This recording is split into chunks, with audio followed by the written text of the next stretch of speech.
We've been trying to get to some substantive stuff here on All Things Apostolic for a couple of weeks, and today we're going to hit a little bit of it, so stay tuned with us.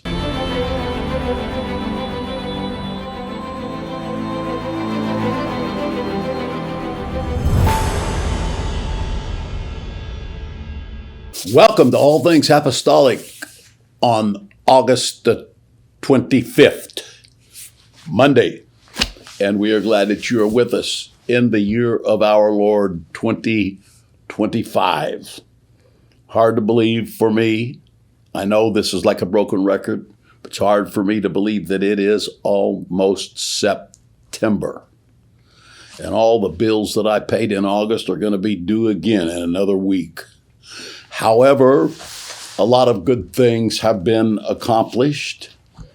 We're excited to see them, not only locally, but regionally, nationally, and of course internationally.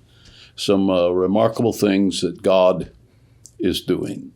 I find it, speaking of remarkable, I find it remarkable that there are approximately right at 700 million people in the world who claim to be Pentecostal. Think about that. 700 million is 10% of the world's population, or close thereabout. And you never read about it in the news. You never hear special articles written about it. I mean, maybe there are somewhere and I don't see them.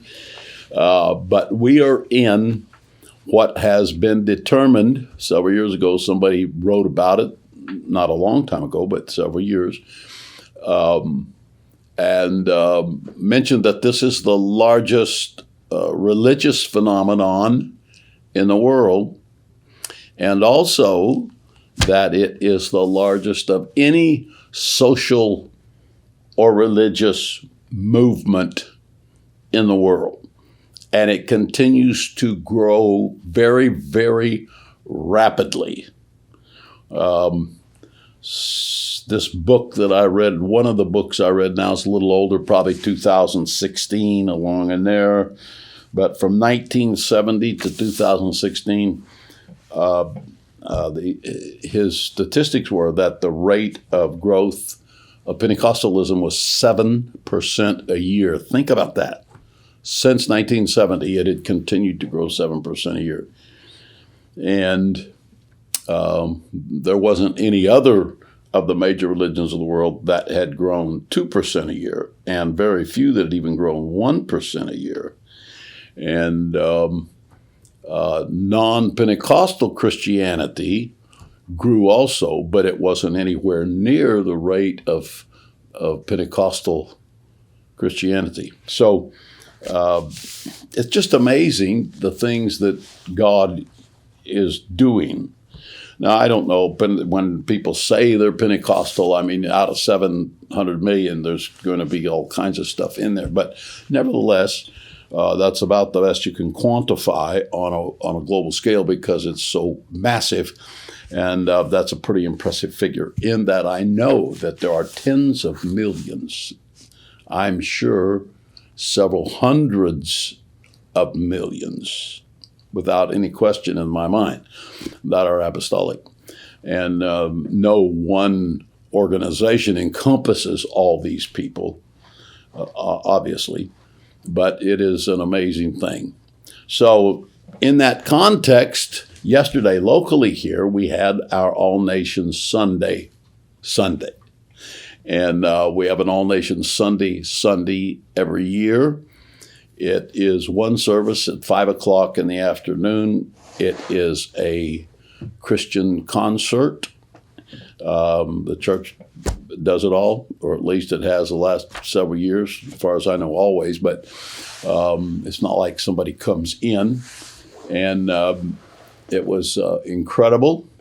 The house was full.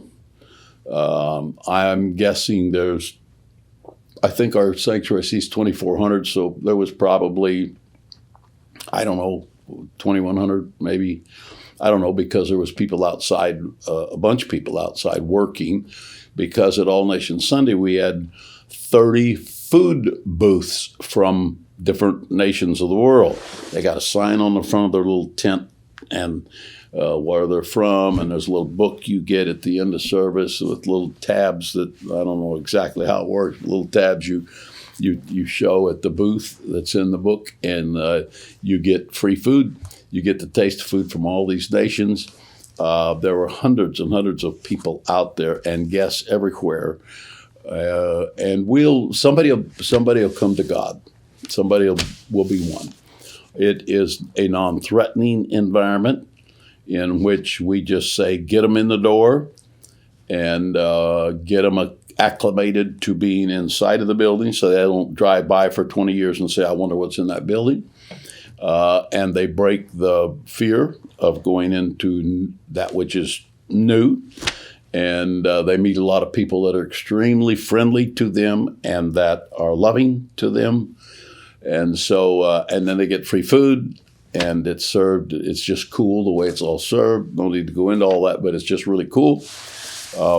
And they come back.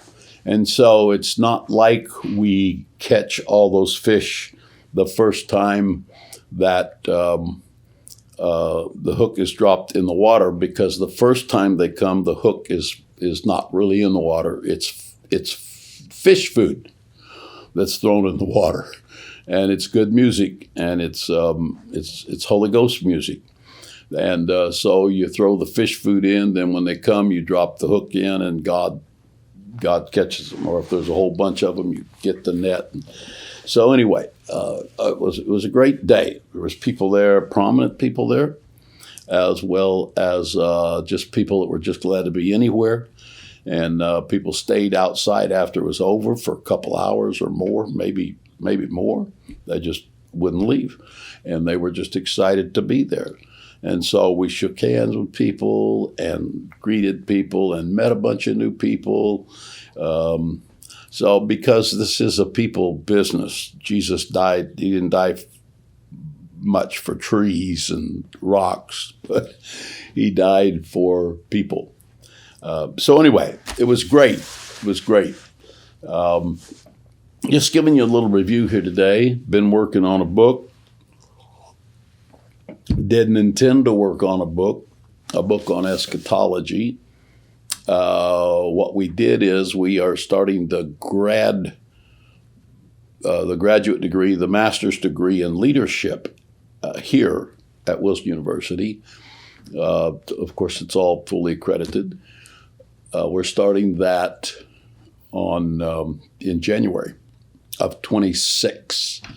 So if you're interested, go to the website and ask questions. Somebody call you, somebody talk to you, somebody tell you whatever information you may need about that. But anyway, so we were developing an eschatology class, and that's the doctrine of last things. It's the biblical presentation of what happens at the end of the age. There are 5 major ages, and we are in what is called the present, obviously, age. In fact, the Bible calls it the present evil age. But this an age is from one major earth geological upheaval to the next. And so there was the creative age, the upheavals given to us in Genesis 1 and 2, the chaos that covered the earth, and out of that there is some major eruption in which land pushes its way up and appears, and the rest of Genesis 1 begins to tell us the story. And there is called the antediluvian age that goes from there to the flood, which was a major radical change in the face of the earth. It's interesting that in the antediluvian age, that is the age up to the flood after the creative age, it's interesting that the Bible is pretty lean in its description of that age. It only gives us like 2 chapters, and then comes the flood. And but the Bible tells us that it was very bad. And some of the hints and indicators that tell us how bad it was is that it was so radical. This is radical, that it changed the lifespan of human beings from nearly 1,000 years to 70 years. That's a radical change, more radical than the geological changes, perhaps. And the entire race, secondly, the entire race, except for 8 people, is wiped out. So the perversions and the violence and the man just wasn't equipped at that point with the knowledge to face the principalities and powers that had been in existence before man was ever created. He just wasn't capable of facing that. He had conscience, but he didn't. Conscience wasn't enough. He was naive, and so he fell to the evil side in a way that was devastating and fatal. And then from the antediluvian age to the second coming of Jesus is the present age. And we are presently, obviously, living in the present, in the present age. And so when you talk about eschatology, you're talking about the end of the present age. Now, look, what I just told you is pretty simple. And there's some of you that didn't even know that. Well, why would you want to live the rest of your life without knowing those things? Get in the classes and learn something more than what we already know. That doesn't mean you don't already know a lot of stuff about a lot of stuff, but we also need to know, the book. So the present age extends from Noah and his family till the second coming of Jesus. And its primary focus is the nations of the world, which equates to the people of the world. But the primary focus is the nations of the world. And those nations are developed like the story of Noah coming out of the flood is in Genesis chapter 9. And then the story and the list of the compilation of the nations that came out of Noah and his sons.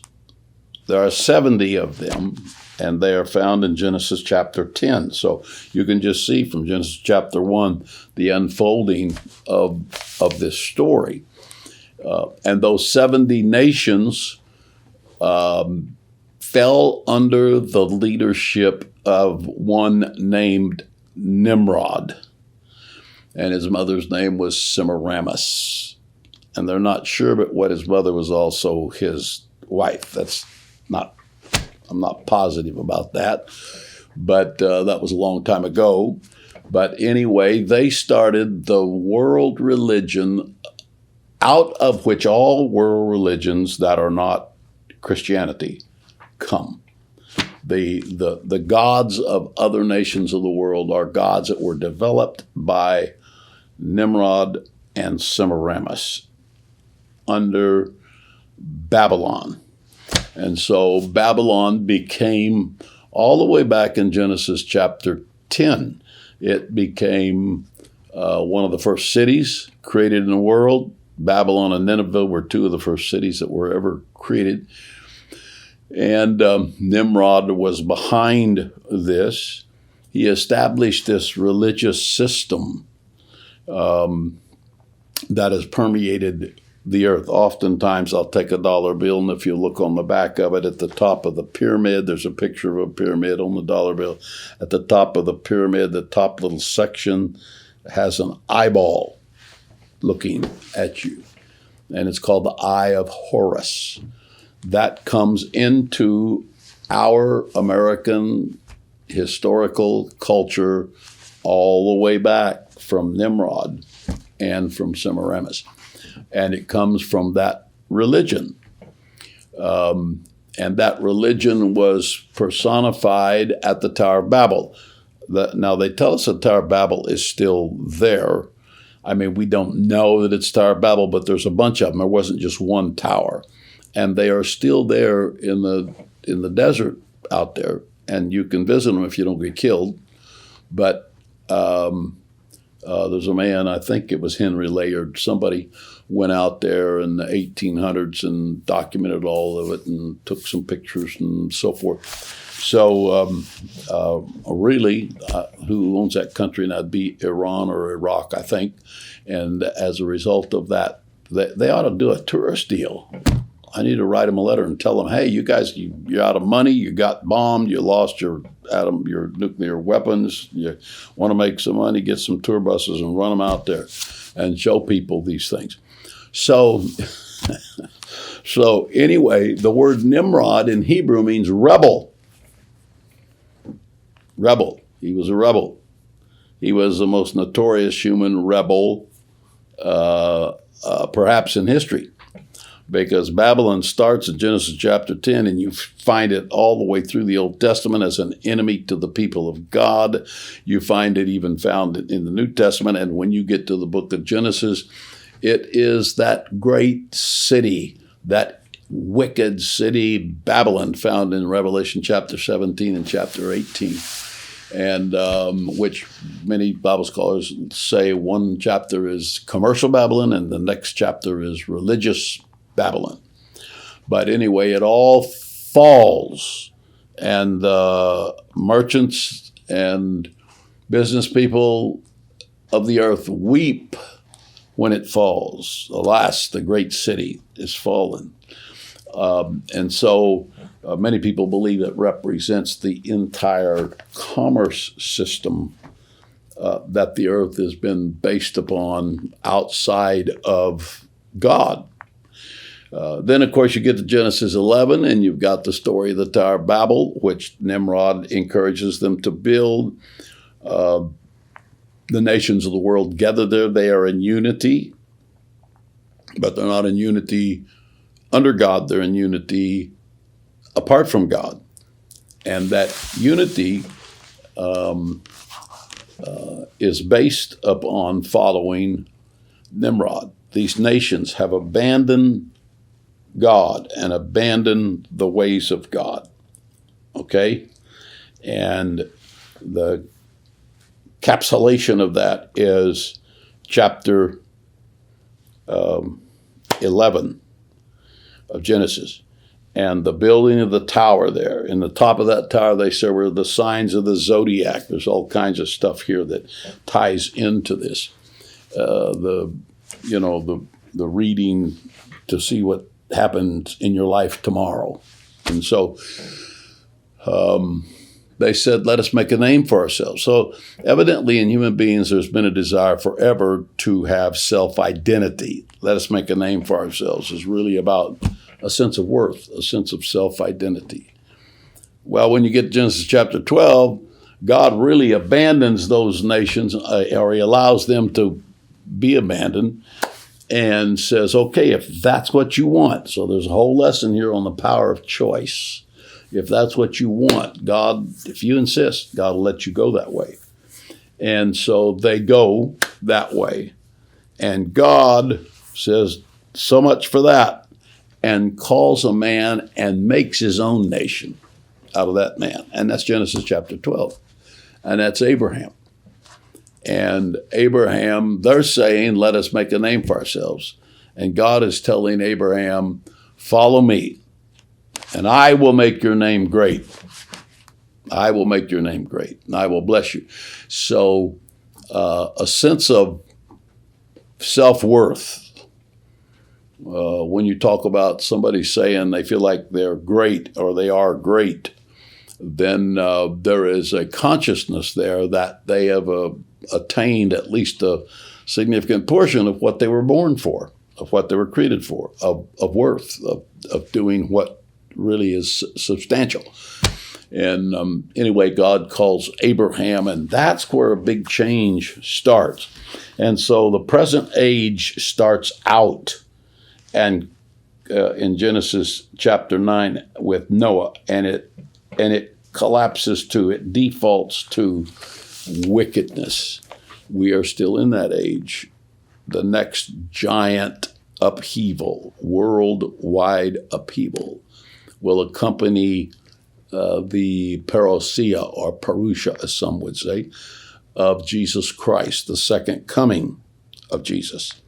And that second coming will be accompanied by all the signs that Joel talked about. It'll be accompanied by the signs in the book of Revelation. It will be accompanied by the signs that Jesus gave in Matthew chapter 24. All of those signs will accompany that second coming. So there's a lot of questions here. There's a lot of questions that people have. Where does the church fit in that? And when does the rapture take place? And what is the Great Tribulation? And what is the sequence of events that take place in the Great Tribulation? All these things and many more are things that have to at least be discussed. And there's differing opinions about these things. And so if you have an opinion, you need to be able to justify that opinion, why you think like you think. So anyway, that's what we've been working on. And I was going to tell you some other stuff I was working on, but I got carried away there and didn't get to it. But anyway, stay with us. We'll talk about some other stuff too, and thank you for being with us today.